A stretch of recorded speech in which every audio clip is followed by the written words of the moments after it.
سيضرب الموت بجناحيه كل من يعكر صفو الملك. العبارة دي كانت مكتوبة على مقبرة الملك توت عنخ آمون أثناء اكتشافها سنة 1922 في وادي الملوك. وبعد فتح المقبرة دي يموت العمال اللي شاركوا في فتح مقبرة الملك، ويحصل عاصفة رملية قوية خلال نقر المقبرة. ده غير النسر اللي ظهر وفضل يطير فوق المقبرة، وأهم حدث لما توفى 40 عالم وباحث خلال رحلة اكتشاف المقبرة. أنا محمود ممدوح، وده فيديو جديد على قناتي على يوتيوب هتكلم فيه عن لعنة الفراعنة. لكن قبل ما أبدأ ما تنساش اللايك والفولو وتعليق تصلي فيه على النبي. يلا بينا.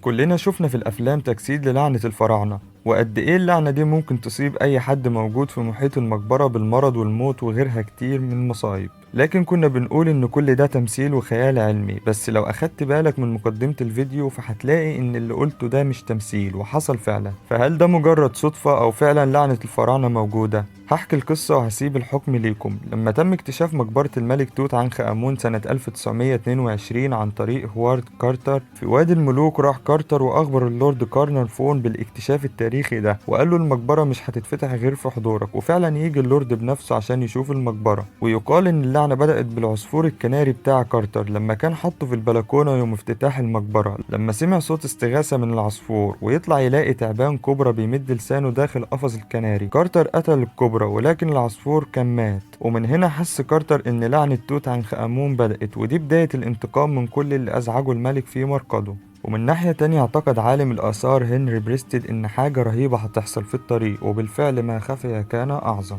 ويحصل حاجة ملهاش تفسير علمي أو منطقي. وفي يوم افتتاح المقبرة يمرض محمد زكريا بحمى غامضة ملقاش الأطباء تفسير ليها، وفي منتصف الليل بالظبط يتوفى محمد زكريا. والأغرب إن التيار الكهربي يتقطع عن القاهرة كلها من غير أي سبب واضح. وربطت صحف العالم موت محمد زكريا وانقطاع الكهرباء إنه بأمر من الملك توت عنخ آمون. وقالت بعض الصحف إن سبب وفاة محمد زكريا إنه انجرح بآلة حادة كانت موجودة في المقبرة، والآلة كانت ملوثة. انت ايه رأيك؟ هل تعتقد ان دي لعنة ولا فعلا انجرح واتسمم؟ وقف الفيديو وقول لي رأيك في خانة التعليقات. المهم بعد كده اتوالت حالات الوفاة بين الناس اللي شاركوا في فتح المقبرة أو حتى شاركوا في الاحتفال، وكان سبب الوفاة الحمى الغامضة اللي أصابت محمد زكريا. والموضوع تخطى الحمى، كان في ناس بتموت من غير سبب زي سكرتير هوارد كارتر اللي توفى من غير سبب وبعدها انتحر والده من الحزن عليه. وخلال تشييع جنازة السكرتير داس الحصان اللي بيجر التابوت على طفل صغير وقتله برضه. واتجنن بعض اللي شاركوا في اكتشاف المقبرة أو انتحروا من غير سبب. ولحد اللحظة دي لغز مقبرة توت عنخ آمون ملوش تفسير. وإيه علاقته بوفاة الأشخاص اللي شاركوا في اكتشاف المقبرة؟ وهل دي مجرد صدفة ولا دي لعنة فعلا؟